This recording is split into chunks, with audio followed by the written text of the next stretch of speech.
नमस्कार दोस्तों, मेरा नाम है प्रदीप चौहान। बात समझनी है तो पूरी सुननी होगी। दोस्तों, बुजुर्गों ने जो कहावतें बनाई है ना, बहुत सोच समझ के बनाई है। एक कहावत आपने सुना होगा कि जो नया नया अमीर बनता है ना और बिना मेहनत के अमीर बनता है, वो ज़्यादा दिखावा करता है, और जो ख़ानदानी रईस होते हैं वो अक्सर शांत पाए जाते हैं।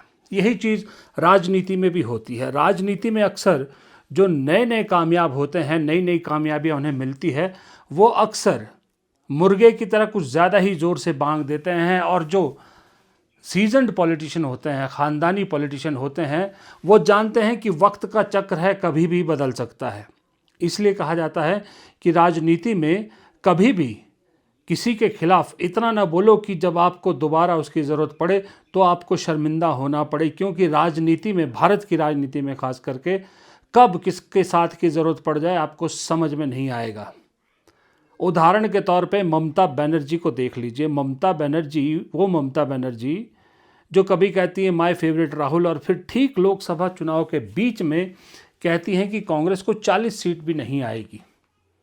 चलिए, कांग्रेस के तो आ गई 99 सीट, लीडर ऑफ अपोजिशन भी बन गए राहुल गांधी। लेकिन आज वही ममता बनर्जी कांग्रेस के आगे हाथ जोड़े खड़ी हैं, कांग्रेस से रिक्वेस्ट कर रही हैं कि इंडिया गठबंधन को बनाइए, दोबारा बनाइए, मैं पूरी शिद्दत से काम करूंगी।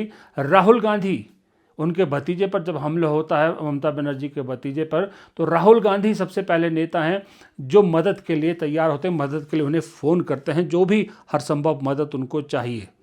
अब राहुल की शरण में ममता बनर्जी है, क्योंकि ममता बनर्जी की दिक्कत ये है कि पार्टी उनकी संभल नहीं रही, पार्टी उनकी खात्मे की कगार पर है। सबको लग रहा है कि उद्धव ठाकरे और शरद पवार जैसा हाल ममता बनर्जी का होने वाला है, शायद सिंबल भी ना रहे। तो इस वक्त अगर ममता बनर्जी को कोई उम्मीद की किरण दिख रही है तो वह है सिर्फ कांग्रेस और राहुल गांधी।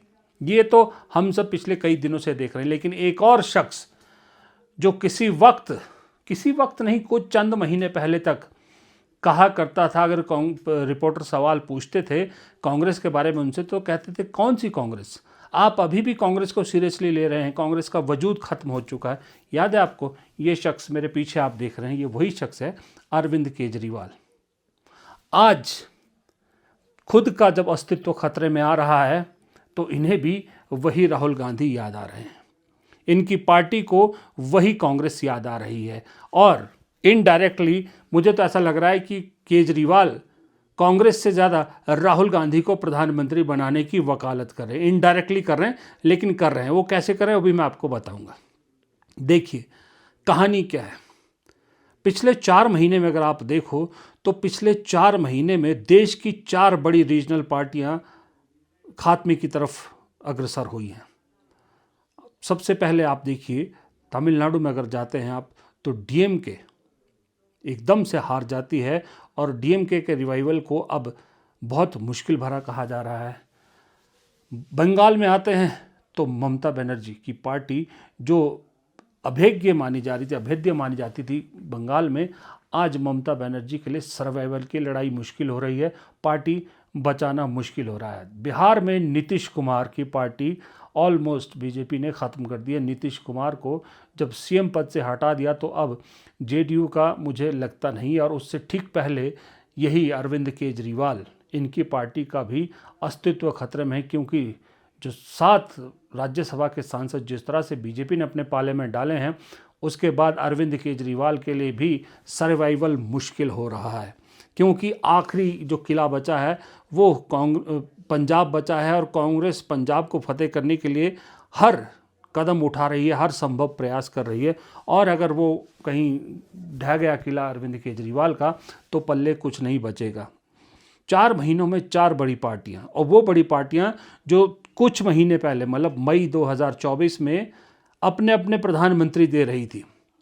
टीएमसी कह रही थी कि ममता बनर्जी प्रधानमंत्री बन सकती हैं, इधर अरविंद केजरीवाल खुद को प्रधानमंत्री मान बैठे थे, प्रधानमंत्री का दावेदार। उधर स्टालिन को कह रहे थे डीएमके की तरफ से कि स्टालिन जो है वो प्रधानमंत्री होने चाहिए, और नीतीश कुमार को तो पूरा इंडिया गठबंधन एक तरह से प्रधानमंत्री का दावेदार बनाना चाहता था। आज कहाँ हैं चारों आज अपनी अपनी सर्वाइवल की लड़ाई लड़ रहे हैं।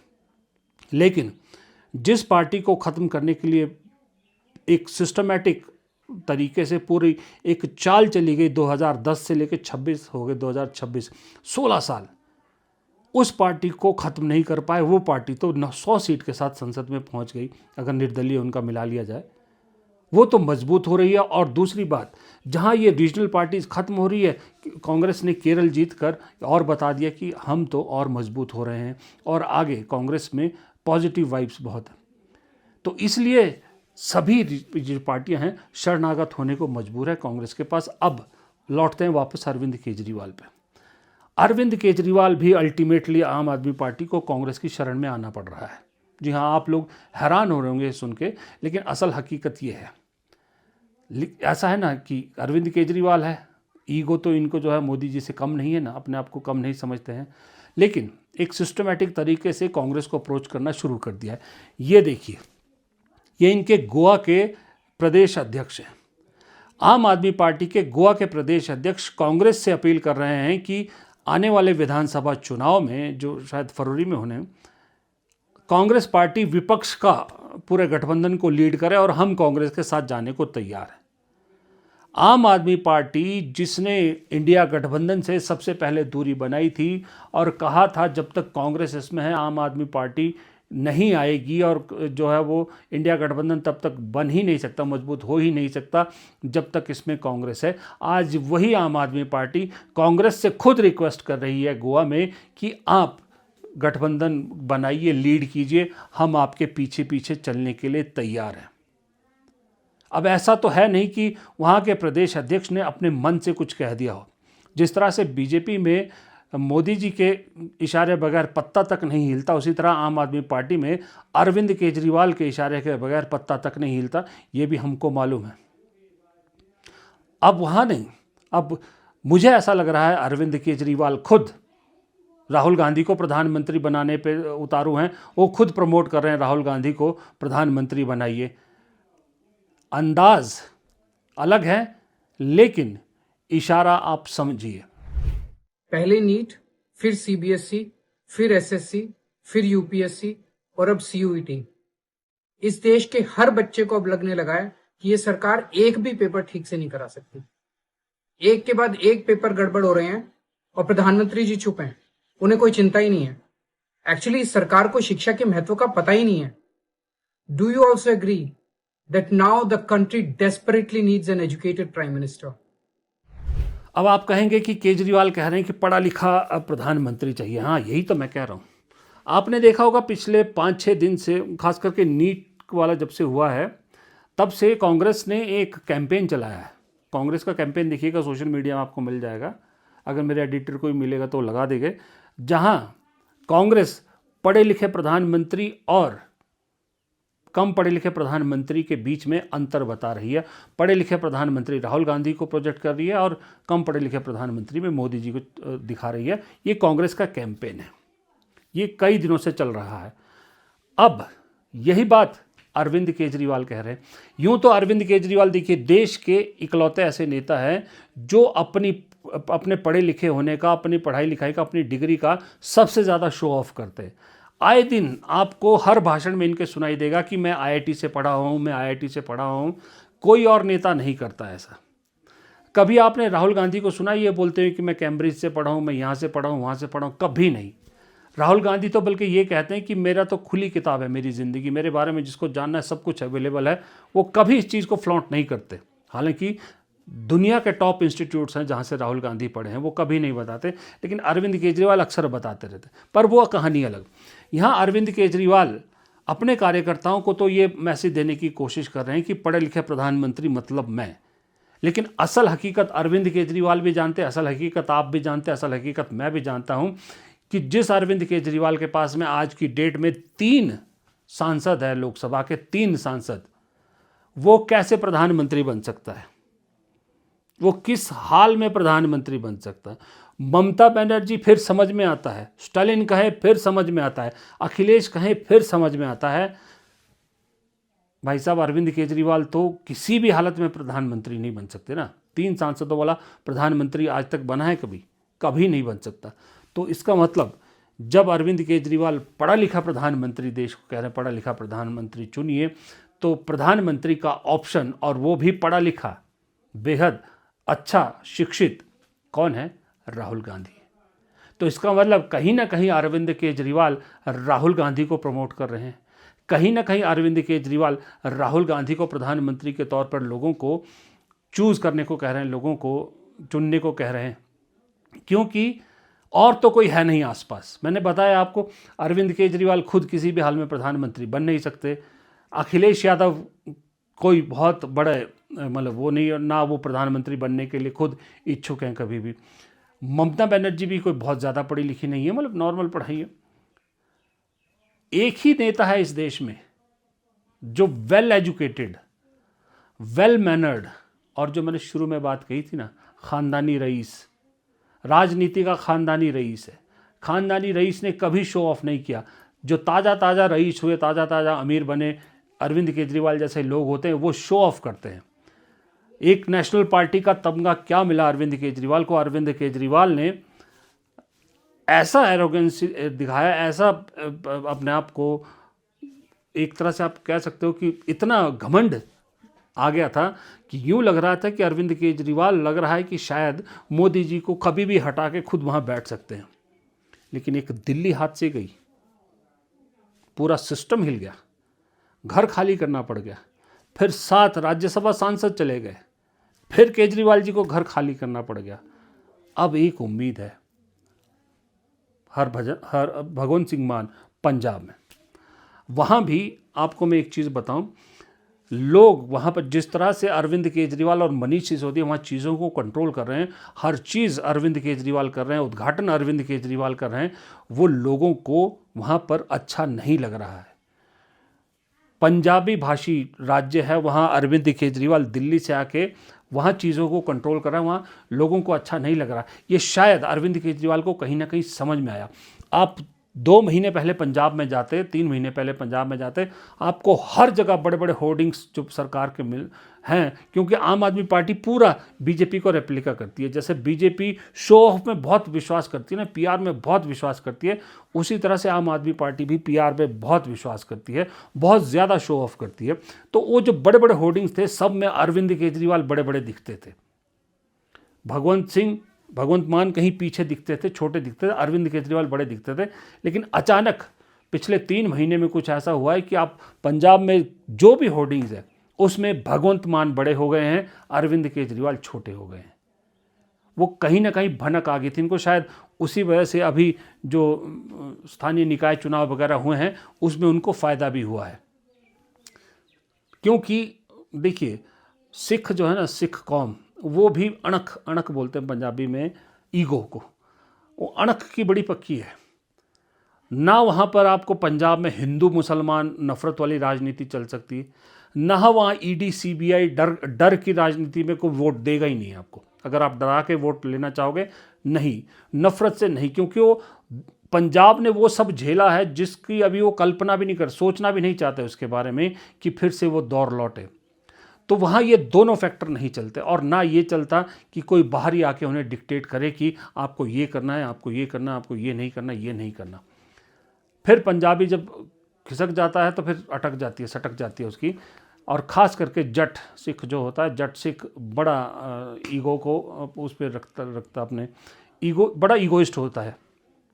इसलिए शायद अरविंद केजरीवाल ये बात समझ गए।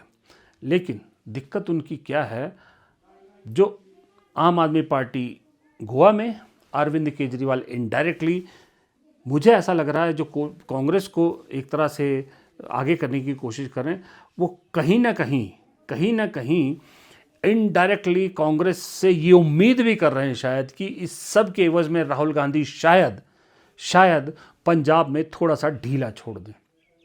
शायद ये सोच के कि भाई विपक्ष मजबूत चाहिए, तो शायद हमें पंजाब में एक मौका और दे दें। थोड़ा ढीला छोड़ेंगे राहुल गांधी तो आम आदमी पार्टी को एक और मौका मिल सकता है, क्योंकि अकाली दल और बीजेपी ये तो कहीं अभी गिनती में नहीं है। अगर मुकाबला किसी का है तो आम आदमी पार्टी और कांग्रेस के बीच में है। शायद मुझे ऐसा लग रहा, हो सकता है मैं गलत हूँ, पर मुझे ऐसा फील हो रहा है कि इस कवायद के पीछे अरविंद केजरीवाल कहीं ना कहीं उसकी भी कोशिश करें, क्योंकि वो जानते हैं ना कि ममता बनर्जी के पास तो अभी भी सांसद हैं, 80 विधायक हैं, स्टालिन के पास भी सब कुछ है। ठीक है, ममता बनर्जी की अगर पार्टी टूट भी जाए तो भी वो उनका कैडर और उनका सब कुछ मजबूत है। अरविंद केजरीवाल के पास तो कुछ भी नहीं है ना। दिल्ली वो ऑलमोस्ट छोड़ चुके हैं, कभी कभी दिखते हैं दिल्ली में। पंजाब में वो फ्लूक में जीते थे, कांग्रेस की गलती से जीते थे। वो कोई बहुत बड़ा कैडर या उनका वो नहीं था कि उसकी वजह से जीते, वो कांग्रेस की गलती से जीते थे। अब वो कांग्रेस की गलती से जीते, 5 साल में उन्होंने पहले तो अपने ही काम किए, उतना काडर पे काम नहीं किया कि काडर के बेस पे दोबारा जो है कोशिश कर सके। गुजरात में कह रहे हैं लोग, अब मुझे नहीं मालूम, गुजरात के लोग ज़्यादा बेहतर बताएंगे, कमेंट बॉक्स में लिखिएगा, कि पिछले विधानसभा चुनाव में और लोकसभा चुनाव में आम आदमी पार्टी को जहां पहुंचना था वो पीक कर लिया। अब उससे ऊपर आम आदमी पार्टी नहीं जाएगी, अब दिन पर दिन नीचे जा रही है। अब गुजरात में वो जलवा नहीं रहा। गोवा में जलवा ख़त्म हो चुका है, जहां कांग्रेस को हराने के लिए बाकायदा आम आदमी पार्टी कूदी थी, टीएमसी कूदी। देखिए किस्मत का चक्र, देखिए समय का चक्र देखिए। गोवा में कांग्रेस को नुकसान पहुंचाने के इरादे से तृणमूल कांग्रेस और आम आदमी पार्टी कूदी थी। आज वही दोनों पार्टियां राष्ट्रीय स्तर पर कांग्रेस से जो है गुहार कर रही हैं, हमें बचा लो। और गोवा में दोनों पार्टियां कांग्रेस के छत्र छाया में आने को तैयार हैं। ये देखिए समय का चक्र इसको कहते हैं। राजनीति में समय का चक्र बड़ा बलवान होता है भाई साहब, कब कहाँ क्या घूम जाए नहीं पता होता। उसी तरह से गोवा गया, गुजरात में भी मुझे ऐसा लग रहा है आज नहीं तो कल, कल नहीं तो परसों गुजरात यूनिट भी आम आदमी पार्टी की कांग्रेस से ये कहने वाली है कि चलिए हम मिल के बीजेपी के खिलाफ लड़ते हैं। ये मैं कह रहा हूँ, आज नहीं तो कल, कल नहीं तो परसों ये आने वाला है आम आदमी पार्टी की तरफ से वहाँ पर जो है वो गुजरात में। एक पार्टी का जिक्र करना रह गया, और जब से इतनी सारी पार्टियों का, आरजेडी भी ऑलमोस्ट खत्म है। कि देखिए ये जो बीजेपी के साथ जो पंगा लेता है ना, बीजेपी जब ख़त्म करने पे आती है, सिवाय कांग्रेस के बाकी सब को बहुत बुरी तरह से ख़त्म किया। आरजेडी चुनाव हारी, लेकिन उसके बाद जो परिवार टूटा लालू का, वो परिवार टूटन ने आरजेडी के ऊपर उठने की संभावना को बहुत पीछे धकेल दिया दरअसल।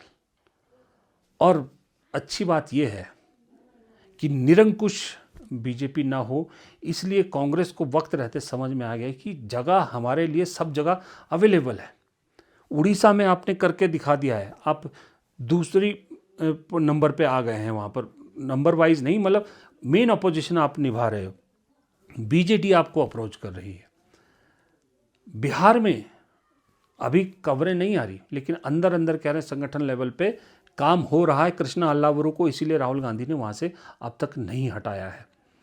अंदर अंदर काम हो रहा है, उत्तर प्रदेश में काम हो रहा है, तो सब जगह, मतलब आंध्र प्रदेश में काम हो रहा है। जहाँ जहाँ कांग्रेस को लग रहा है कि स्पेस बन रहा है। और अब देखिएगा पश्चिम बंगाल में जो कांग्रेस के लोग और लेफ्ट के लोग, जो दोनों टूट के टीएमसी के साथ गए थे ना, ममता के साथ, वो सब अपने अपने वापस लौट रहे हैं। लेफ्ट वाला लेफ्ट की तरफ लौट रहा है, कांग्रेस वाला कांग्रेस की तरफ लौट रहा है, बल्कि बहुत सारा लेफ्ट वाला भी कांग्रेस की तरफ आ रहा है, क्योंकि वो बीजेपी के साथ जा नहीं सकता। लेफ्ट से अभी भी कोई बहुत ज़्यादा उम्मीदें नहीं है, कांग्रेस से कम राष्ट्रीय स्तर पर तो उसको उम्मीदें हैं। तो ये कहानी फ़िलहाल चल रही है।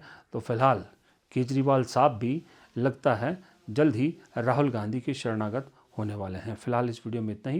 वीडियो पसंद आया तो लाइक कीजिएगा, शेयर कीजिएगा, कमेंट बॉक्स में आप भी अपनी राय ज़रूर दीजिएगा, और चैनल को सब्सक्राइब करना मत भूलिएगा प्लीज़। आप देखते हैं, अच्छा लगता है आपको, मुझे मालूम है, सब्सक्राइब ज़रूर कीजिएगा। नमस्कार।